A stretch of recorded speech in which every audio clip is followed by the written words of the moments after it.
Et puis, à suivre dans ce journal, intéressons-nous maintenant à ce concours d'éloquence organisé hier par l'UPJV, Université de Picardie. 11 équipes d'étudiants venus de toute la France y ont participé. Le but, plaider sur le thème du droit de la santé. Reportage à voix haute de Julie Subit et Guillaume Destombes. Interrogeons-nous seulement sur cette fameuse tradition ancrée dans l'histoire. On entendra que les médecins ont un rapport particulier au corps. Des joutes sur la tradition des fresques à caractère pornographique dans les internats en médecine.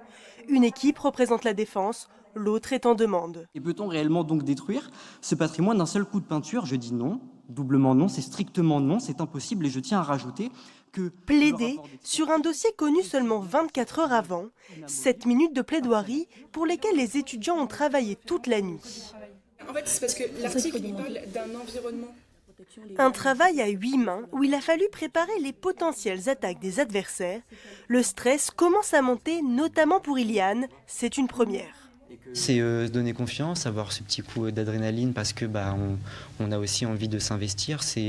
On voit aussi ça un peu sur le long terme par rapport à la profession d'avocat.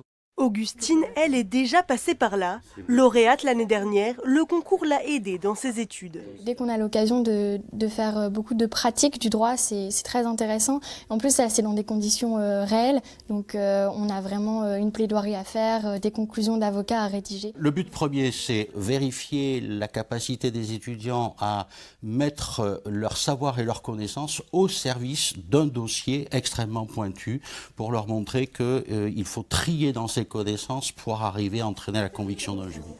Le concours commence par l'équipe d'Iliane.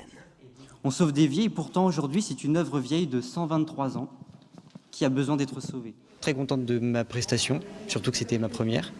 Donc voilà, je vais en retirer que du positif. Angéline de l'Université de Lorraine remporte le prix du meilleur plaideur. Amiens pourrait bien accueillir de nouveau le concours.